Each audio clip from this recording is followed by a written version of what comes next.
बंधुगण जय जगन्नाथ। बुद्धं शरणं गच्छामि, धर्मं शरणं गच्छामि, संघं शरणं गच्छामि। बंधुगण आज विकसित मानववाद भाग 10 रे विषयटी होछि जेन्युइन हेल्थ बा वास्तविक स्वास्थ्य। भल स्वास्थ्य एवं दीर्घ जीवन किए न चाहे। एक वास्तविक स्वास्थ्यकर जीवनशैली को आपणाइबारे बौद्ध ज्ञानर कौन अवदान रही ताहा जानिबा आजिर विषय रे। विश्वर आगधाड़ी रही बौद्ध संगठन शोकागकाईर तृतीय अध्यक्ष डॉक्टर दाइसाकु इकेडांकर पुस्तक डिस्कशन ऑन हेल्थ ए पुस्तकर पृष्ठा 5 रे से कहउछंती स्वास्थ्य जे केवल असुस्थता न रहिबा को बुझाए ता नुहे। स्वास्थ्यवान रहिबा अर्थ निरवच्छिन्न भावे चुनौती बा कौनसी प्रतिबंधक को सामना करिवार क्षमता, निरवच्छिन्न सृजनशील जीवन बिताइबार क्षमता, क्रिएटिव लाइफ धारण करिबा को बुझाए। एक फलदायी जीवन चर्या जहाँ मनीष को आग को बढ़ाई थाए।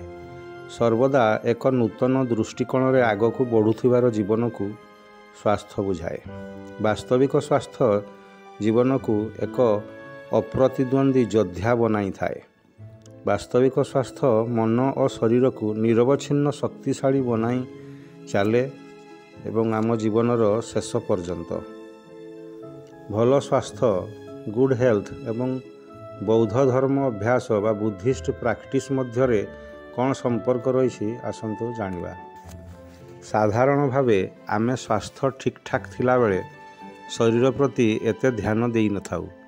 मात्र जेबे स्वास्थ्य बिगड़ी जाए सेबे आमे स्वास्थ्यवान जीवन को मने पकाऊ एवं ताकू प्रशंसा करूँ।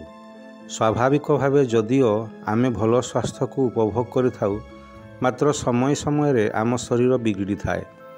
आमे खराब अनुभूति पाई थाउ। बयस अधिक हेले स्वाभाविक भाव में असुस्थता माड़ी आसे।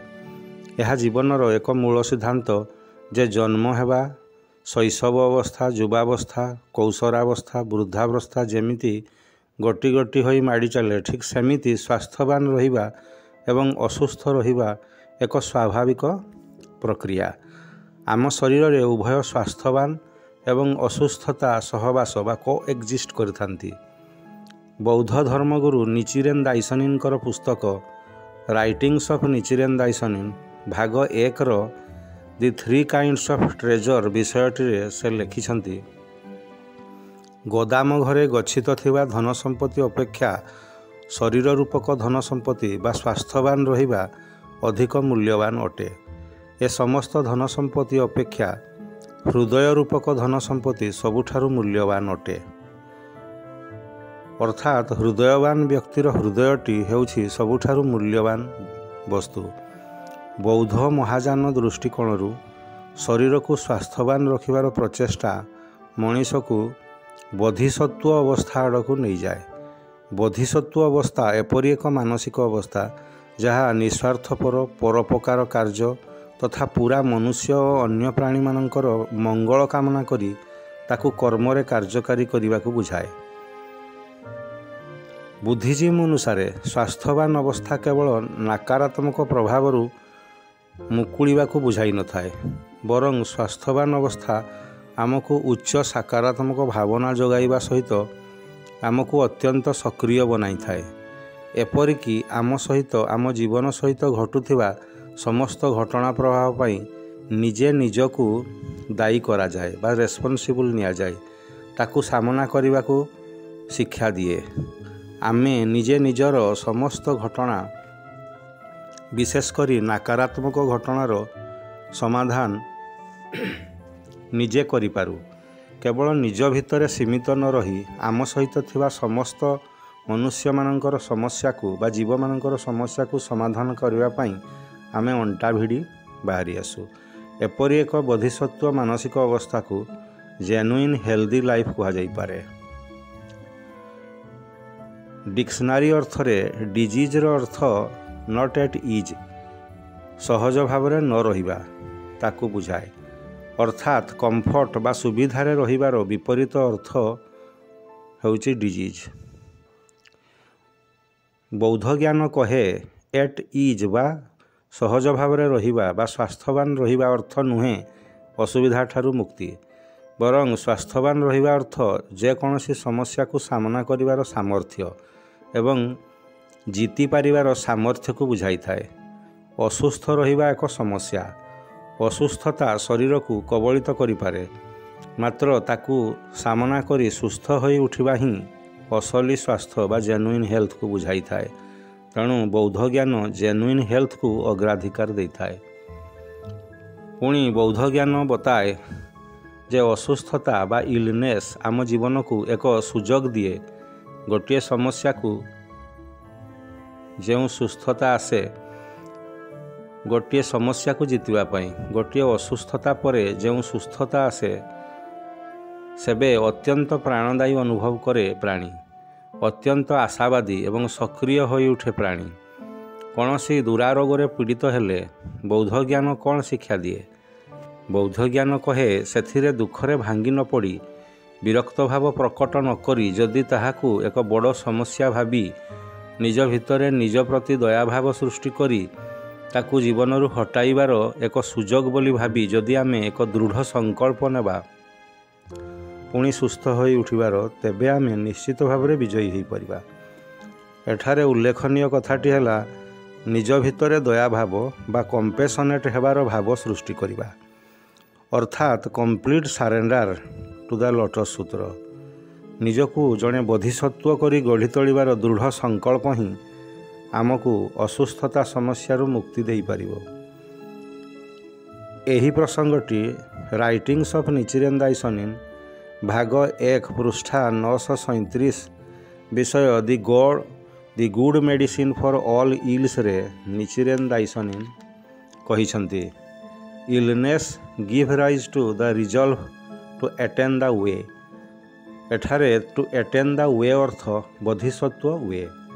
ଆମ ଜୀବନକୁ ଜଣେ ବୋଧିସତ୍ତ୍ୱ ରୂପେ ଗଢ଼ି ତୋଳିବାର ସଂକଳ୍ପ ହିଁ ଆମକୁ ସିରିୟସ୍ ଇଲନେସ୍ରୁ ଉଦ୍ଧାର କରିପାରିବ।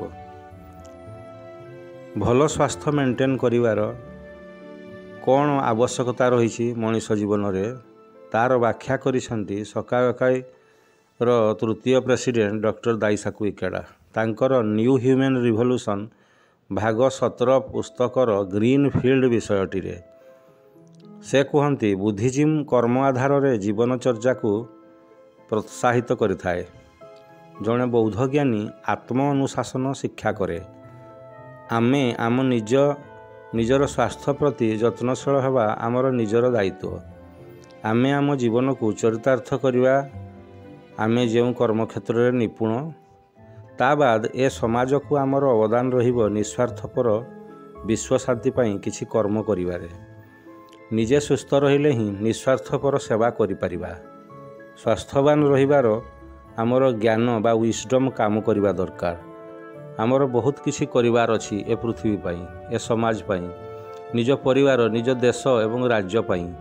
ଯଦି ଆମେ ଅସୁସ୍ଥ ରହିବା, ଜାଣିଶୁଣି ନିଜ ସ୍ୱାସ୍ଥ୍ୟକୁ ବିଗିଡ଼ାଇ ଦେବା, ତେବେ ପୁଣି ଆମେ ସେଇ ଶୂନକୁ ହିଁ ଚାଲିଯିବା।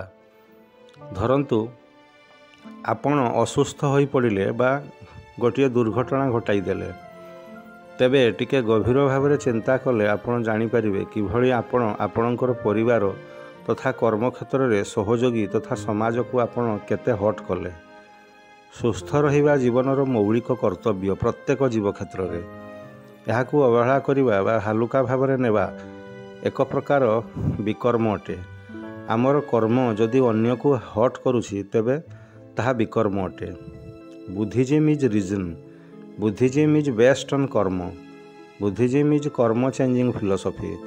ପ୍ରତ୍ୟେକ କର୍ମର ସମାନ ଏବଂ ବିପରୀତ ପ୍ରତିକ୍ରିୟା ଥାଏ। ପୃଥିବୀ ପୃଷ୍ଠରେ ବାସ୍ତବ ଖୁସି, ଶାନ୍ତି ଏବଂ ସ୍ୱାସ୍ଥ୍ୟ ହାସଲ କରିବାକୁ ହେଲେ ପ୍ରତ୍ୟେକ ମଣିଷ ତା ଜୀବନରେ ଲୁଚି ରହିଥିବା ଅଜ୍ଞାନର ଅନ୍ଧକାରକୁ ଦୂରେଇବା ଦରକାର।